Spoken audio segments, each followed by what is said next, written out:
जय हिंद दोस्तों, स्वागत है आपका ई पाठशाला में। जैसा कि आप लोगों को पता है कि हम लोग अलजेब्रा इस समय पढ़ रहे हैं। तो अलजेब्रा में सब अभी तक हमने इक्वेशंस के बारे में जाना, क्वाड्रेटिक के इक्वेशन कैसे सॉल्व करते हैं उसको समझा, और कुछ और इम्पोर्टेंट पॉइंट विविधकर डिस्क्रिमिनेंट से लेके जो भी टॉपिक था सब कुछ हमने कवर किया। अब कुछ ऐसे क्वेश्चन आते हैं जो इक्वेशन बेस्ड होते हैं, मतलब कि उसमें कह सकते हैं कि इक्वेशन का यूज किया जाता है और बाकी कॉन्सेप्ट एकदम छोटा सा होता है। ठीक, तो उस पर बात करते हैं हम लोग। चलते हैं, कुछ क्वेश्चन है, डायरेक्ट वो कॉन्सेप्ट आपको सिर्फ क्वेश्चन देख के ही क्लियर होगा। उसका कोई एक कॉम्पैक्ट फॉर्म नहीं है कि आप उस फॉर्म को पढ़ लीजिए और आपके क्वेश्चन लग जाएंगे। तो चलिए 2-4 क्वेश्चन हम आपको कराते हैं जिसमें आपका इक्वेशन बनाने से रिलेटेड जो भी सवाल रहा होगा वो लग जाएगा। चलिए शुरू करते हैं। यह है आपका पहला क्वेश्चन। देखिए, x upon 0.6 minus 1 upon 0.006 sorry 0.06 plus x upon 0.006 minus 1 upon 0.006 equals to 0 है अगर, तो देन x की वैल्यू आपको फाइंड करनी है x। तो ऐसे क्वेश्चन को देखने पे सबसे पहले तो लगता है कि ये जीपी का क्वेश्चन है, तो लेकिन हमें भटकना नहीं है, इसको डायरेक्ट लग जाता है। इसमें आप देखेंगे नीचे तो सबका 6 सब में दिखेगा आपको, तो कुल मिला के डेसिमल का खेल है और इन डेसिमल को हटा के ऊपर 0 हम बढ़ा लेते हैं, जानते हैं हम लोग, तो सबका डिनोमिनेटर 6 हो जाएगा और आराम से क्वेश्चन लग जाएगा। चलिए बताते हैं। यहाँ पे x अपान 0.6 है, इंटू में 1 मल्टीप्लाई रहेगा और ये हट जाएगा। उसके बाद फिर माइनस ये 0.06 है, यहां से दशमलव हटाएगा, 2 0 बढ़ेंगे, तो अंक बाद दशमलव है, ये सब आप जानते होंगे।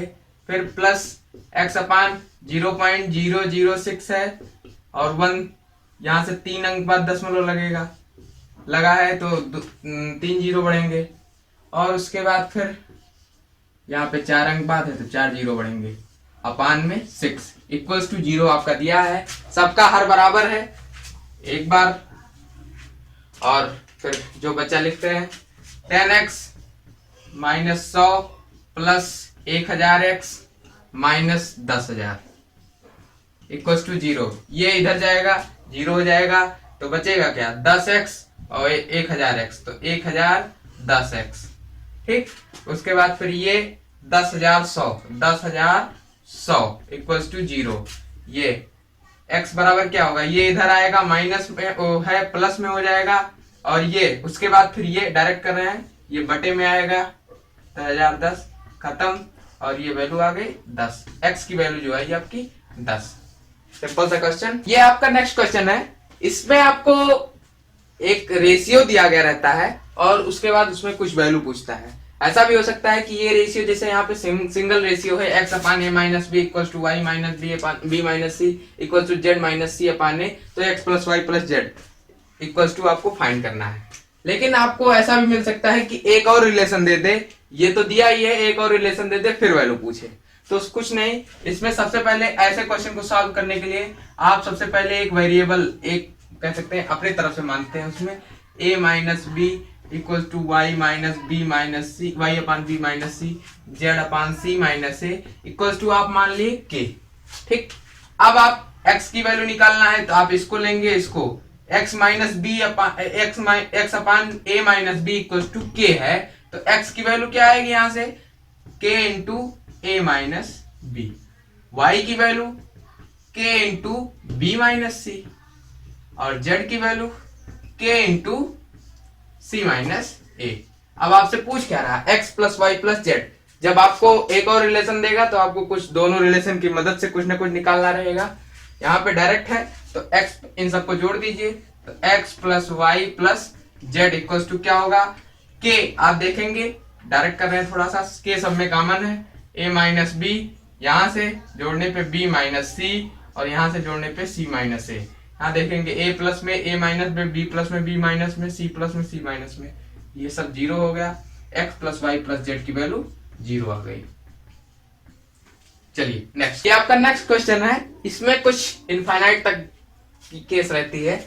आपको x इक्वल टू दिया गया है whole under root 12 plus √12 plus √12 plus √ ऐसे करके आप ले जा सकते हैं। और आपको डायरेक्ट वैल्यू पूछ रहा है x इक्वल्स टू व्हाट। तो आप इसको आप ये मानिए यहाँ पे ऐसा ऐसा क्वेश्चन इंपॉर्टेंट है। सबसे पहली बात, ऐसे क्वेश्चन आते हैं, आपको मिलेंगे। तो ऐसे क्वेश्चन को सॉल्व करने के लिए आप पहले एक एग्जांपल लेते हैं कि अगर आपके पास समुद्र है, मतलब कि आप कहीं समुद्र में जाइए और एक बूंद पानी उसमें से निकाल लीजिए, तो क्या समुद्र पे कोई इफेक्ट पड़ेगा? तो हम कहेंगे सीधी बात, एक बूंद पानी से तो कुछ बिगड़ने वाला नहीं है। वही सेम केस यहाँ पे लगाएंगे कि इनफाइनाइट तक जा रहा है, अगर इसमें से हम एक निकाल लें तो क्या कोई फर्क पड़ेगा? इनफाइनाइट मतलब बहुत बड़ी चीज, और उस बहुत बड़ी चीज में से आप एक एक स्टेप निकाल लीजिए तो कोई फर्क पड़ेगा नहीं। हम कहें जैसे आपको अभी ये लग रहा है कि ये पूरा x है, अगर इसमें से ये इतना मिटा दिए तब भी तो पैटर्न वही है, एक स्टेप थोड़ा कम हुआ लेकिन आप यहाँ पे फिर बढ़ जाएगा, तो कोई इफेक्ट नहीं पड़ेगा। हम इतने को भी x लिख सकते हैं। लिखा क्या था हमारा? 12 प्लस, तो कह सकते हैं कि ये इतना जो है ये भी x ही है, तो x equals to √12 plus x। हमने ये दिखाया आपको कि एक स्टेप अगर आप छोड़ के फिर x देखेंगे तो आपको फिर, अब आप ये भी कह सकते हैं कि यहाँ भी x मान सकते हैं, बिल्कुल मान सकते हैं, लेकिन कैलकुलेशन करना है आपको। जितना इजी वे से आप कैलकुलेशन कर ले जाए उतना ही पेपर में आपके लिए अच्छा है। तो आपने एक स्टेप छोड़ के बाकी सबको x मान लिया। अब आप दोनों तरफ स्क्वायर कर दीजिए तो ये x स्क्वायर हो जाएगा और यहाँ पे 12 प्लस x, इसको सबको उधर ले चलिए और -12। ये देखिए आपको ध्यान से, ये द्विघात समीकरण है। द्विघात समीकरण को सॉल्व करने के लिए हमने आपको 3 मेथड पिछले वीडियो में बताए हैं। सॉल्व करते हैं कॉमन फैक्टर मेथड से।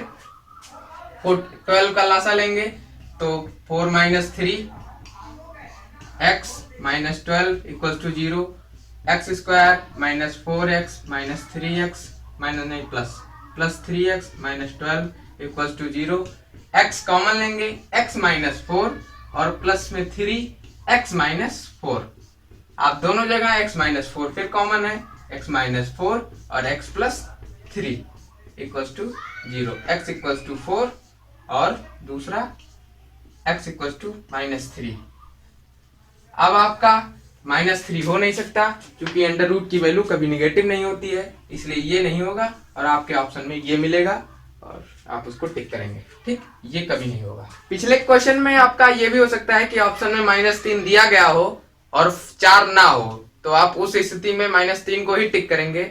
लेकिन ऐसा पॉसिबल ही नहीं है कि किसी अंडर रूट की वैल्यू आप चाहे जिसका अंडर रूट निकालने और निगेटिव में आ जाए, तो वो फिलहाल गलत है, लेकिन आपको ऑप्शन में मिल जाएगा तो आप कुछ कर नहीं सकते हैं, इसलिए आप -3 को टिक करेंगे। चलिए नेक्स्ट क्वेश्चन है आपका कि 3 अंकों की संख्या का योग 9 है, सैकड़े के अंक, ये अंक है ठीक, तथा इकाई के अंक का योग 6 है। यदि संख्या में से 198 जोड़ दिया जाए, संख्या में 198 जोड़ दिया जाए तो सिरे के अंक बदल जाते हैं, इकाई का अंक ज्ञात करो। ऐसे क्वेश्चन इंपॉर्टेंट है, आ सकते हैं, मिलेंगे आपको। तो ऐसे क्वेश्चन को सॉल्व करने की सबसे पहले हमें, जो हम 4th 5th में पढ़े रहते हैं, एक पूरा फुल फॉर्म एक्सपेंडेड फॉर्म पढ़े रहते हैं किसी भी संख्या का, वो यूज होता है। कि जैसे अगर 963 ये 963 लिखा है तो इसका ये अंक है, लेकिन इसका एक्सपेंडेड फॉर्म क्या होता है? वो होता है 900 प्लस 60 और प्लस 3, या आप इकाई दहाई सैकड़ा में लिखेंगे तो 9 गुणे सैकड़ा प्लस 6 गुणे दहाई और प्लस इकाई, ऐसे होता है। इसका यहाँ पे यूज होता है। ऐसे क्वेश्चन को सॉल्व करने के लिए एक्सपेंडेड फॉर्म का यूज किया जाता है। जैसे यहाँ पे कह रहा है, जो हमसे कह रहा है क्वेश्चन में, हम वही कर रहे हैं। 3 अंकों की संख्या, हमने उस 3 अंकों की संख्या को माना XYZ, ऐसे रहा होगा, लेकिन ये XYZ ऐसे लिखा रहता है कहीं पे तो आप मल्टीप्लाई समझते हैं, यहाँ पे ऐसा कुछ नहीं है। XYZ का मतलब क्या है? यहाँ पे वही एक्सपेंडेड फॉर्म। XYZ का मतलब संख्या क्या रही होगी?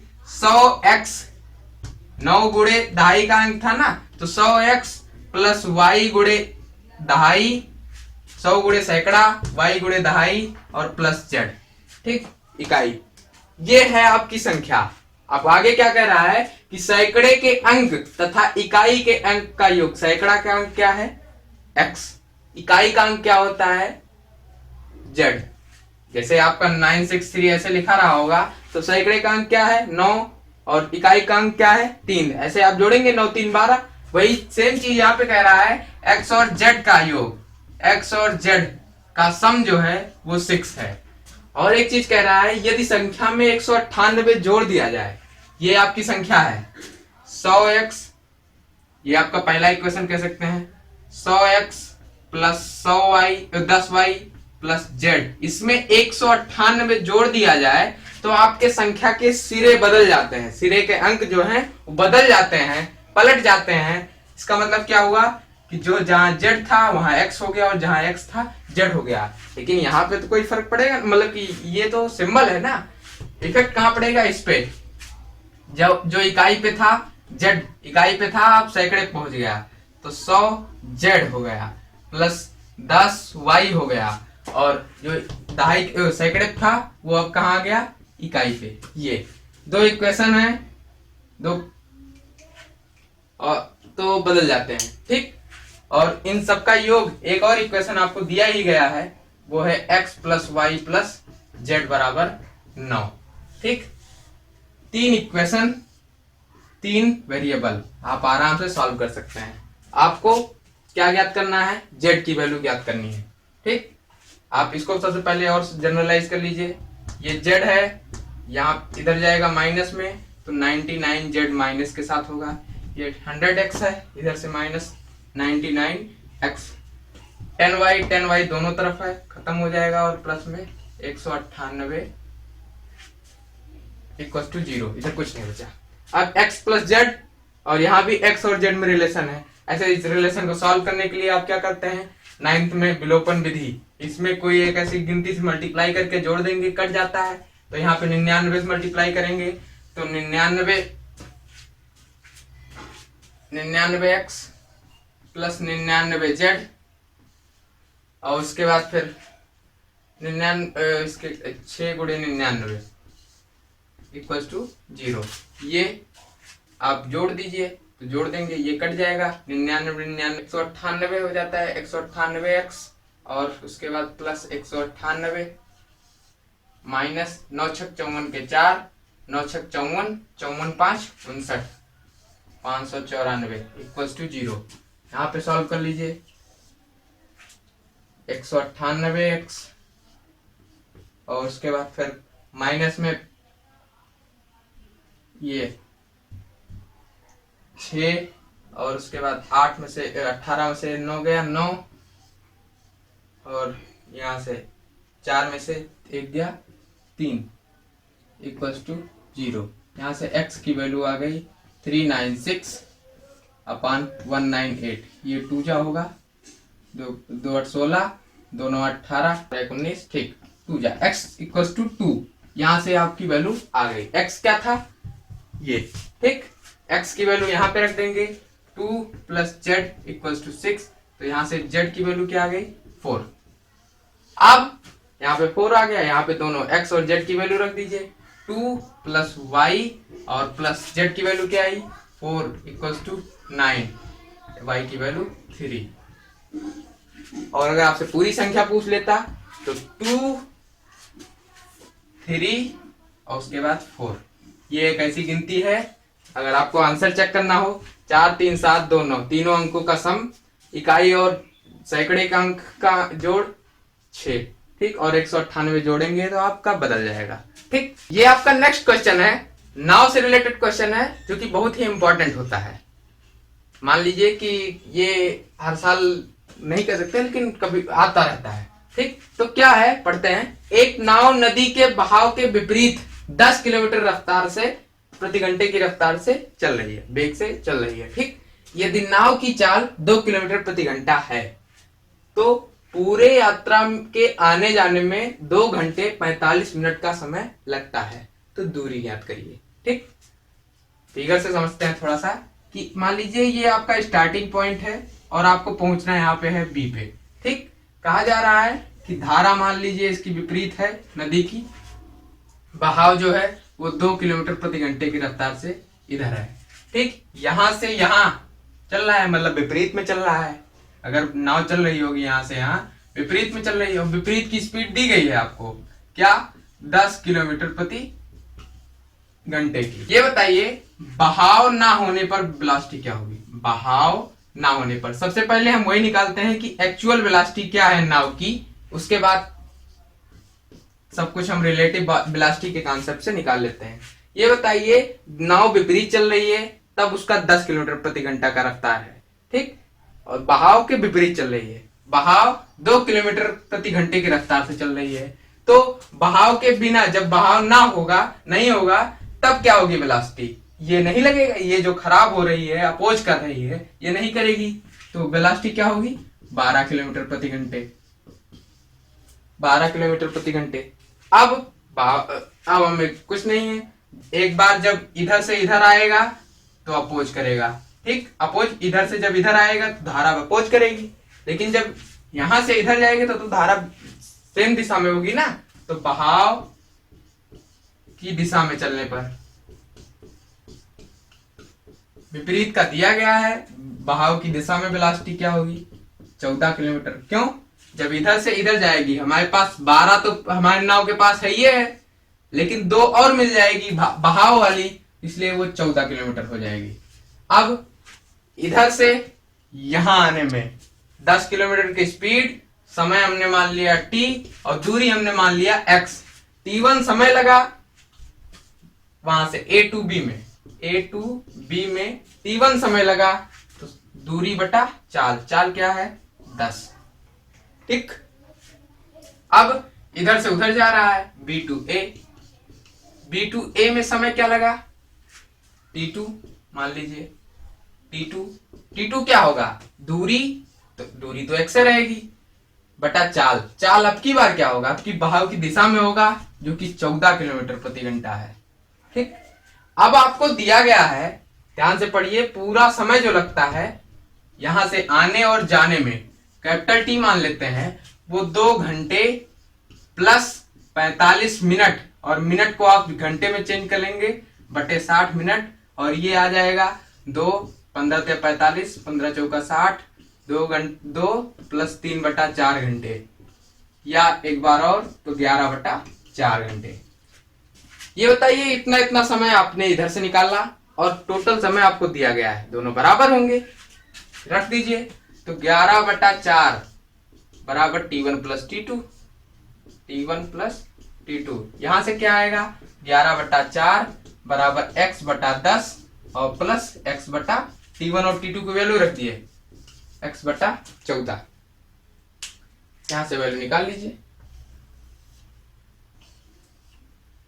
ये 14 10 24x बराबर बटे में क्या होगा 10 गुणे 14 और इधर 11 बटा 4, सॉल्व कर लीजिए, 24x ऐसे डायरेक्ट करते हैं, x 11 बटा 4, ये 14 इधर गया, 10 इधर गया, बटे में 24 आया, तो 2 दूना 4, 2 पंचे 10, इसके बाद 2 7 14, इसके बाद और कुछ करना नहीं है, ये और कोई डायरेक्ट कटेगा नहीं, इसकी वैल्यू जो आएगी डायरेक्ट में वो 16 किलोमीटर प्रति घंटे की रफ्तार, 16 किलोमीटर आएगी। आंसर में 2x किया गया है और वो 2x आपका आंसर में 2x होगा ही, पूरी दूरी वो 32 हो जाएगी, 32 किलोमीटर, ठीक। ये आपका आयत से रिलेटेड क्वेश्चन है, ये भी आपको क्वेश्चन प्रीवियस ईयर के क्वेश्चन आप देखेंगे तो उसमें आपको ऐसे क्वेश्चन भी मिलेंगे। तो पढ़िए क्या लिखा है कि यदि एक आयत का विकर्ण 13 सेंटीमीटर तथा परिमाप 34 सेंटीमीटर है तो क्षेत्रफल ज्ञात करिए। सिंपल सा क्वेश्चन है, कह रहा है कि एक आयत का विकर्ण 13 सेंटीमीटर दिया गया है और इसका आपको परिमाप दिया गया है, अगर ये लेंथ ये ब्रेड्थ हो, ठीक, तो आप जानते हैं परिमाप क्या होता है, 2 गुणे लंबाई धन चौड़ाई, वो आपको दी गई है 34, तो लंबाई और चौड़ाई, लंबाई प्लस चौड़ाई x प्लस वाई क्या होगा 17, समीकरण नंबर 1।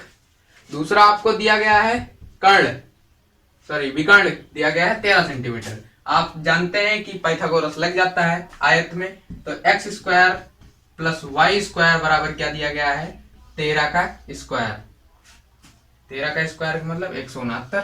ठीक, ये समीकरण नंबर 2। आपको निकालना क्या है, क्षेत्रफल। क्षेत्रफल क्या होता है, लंबाई चौड़ाई दी गई है तो एक्स वाई निकालना है आपको। एक्स प्लस वाई पता है, x square plus y square पता है, तो एक्स वाई निकालने के लिए हम वर्ग कर देते हैं। इसका वर्ग कर दीजिए, x square plus y square बराबर 17 का स्क्वायर, और जिसका मतलब होता है 289। अब यहां से x square plus y square plus 2xy equal to क्या हुआ, 289। यहां से तो x square plus y square 169, और इधर चला आया, डायरेक्ट कर रहे हैं 289, 2xy बराबर 289 माइनस 169। तो 2xy बराबर, यहां से आप घटाएंगे, 9 में से 9 गया 0, 6 में से 2 गया 8, ठीक 1। तो xy बराबर कितना आया, 60। आप टिक कर देना, 60 सेंटीमीटर स्क्वायर आपका आंसर होगा। ठीक, ये आपका नेक्स्ट क्वेश्चन है। ये भी आपको पेपर में ऐसे क्वेश्चन भी प्रीवियस ईयर के पेपर में मिलेंगे। ठीक, पढ़िए। एक दिन में राम की आमदनी रवि की आमदनी से 3 रुपए अधिक है। ठीक, यदि उनकी आमदनी का गुणनफल 460 रुपए हो, ठीक, तो राम की आमदनी बताना है। ऐसे क्वेश्चन करने के लिए आप ऐसे क्वेश्चन लगाए भी हैं कि राम की आमदनी आपने आर माना, और उसके बाद फिर क्या कहते हैं, रवि की आमदनी को चलिए वी मान लेते हैं, या एक्स प्लस वाई। राम की आमदनी एक्स और रवि की आमदनी एक वाई।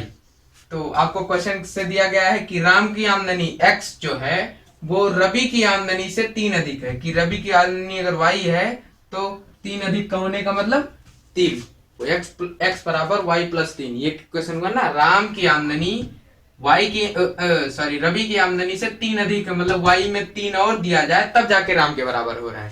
ठीक, ये समीकरण नंबर 1। दूसरा, उन दोनों का आमदनी का गुणनफल 460 दिया गया है, तो राम की आमदनी निकालनी है। आपको यहां से x की वैल्यू यहां पुट कर दीजिए, x की वैल्यू यहां पुट करेंगे तो y प्लस 3 इंटू वाई बराबर कितना दिया गया है, 460। वाई स्क्वायर प्लस 3y बराबर कितना दिया गया है, 460, या Y square plus 3y minus 460। ये आपको द्विघात समीकरण से लगाना पड़ेगा, और आप जब लासा निकालेंगे तो आपको जो पेयर मिलेगा वो होगा वाई स्क्वायर 20 और 23। ठीक, घटाना है तो 23 माइनस 20 और उसके साथ में y और माइनस 460 इक्वल्स टू 0। इसको आप सॉल्व करिए तो प्लस 23y माइनस 20y और उसके बाद माइनस 460 इक्वल्स टू 0। यहाँ से y कॉमन लेंगे आप तो y प्लस 23, और यहाँ से 20 कॉमन लेंगे तो y प्लस 23 इक्वल्स टू 0। यहाँ से y प्लस 23 दोबारा कॉमन लेंगे, इक्वल, उसके बाद बचेगा क्या, y माइनस 20। यहाँ से आपको ध्यान से दिखाई देना चाहिए कि y प्लस 23 बराबर भी 0 है और y माइनस 20 बराबर भी 0 है।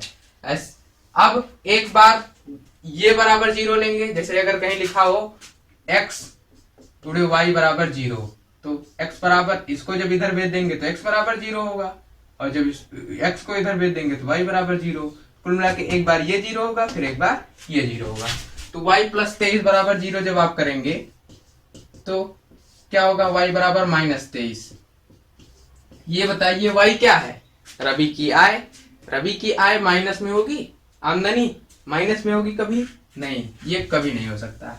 दूसरा क्या है, y माइनस 20 बराबर 0, तो y बराबर कितना आ गया, 20। हाँ, ये रवि की आय अगर 20 है तो राम की आय 3 ज्यादा होगी, 23, या आप इसको y यहाँ पे रख के देख लीजिए तब भी 23 सही आएगा।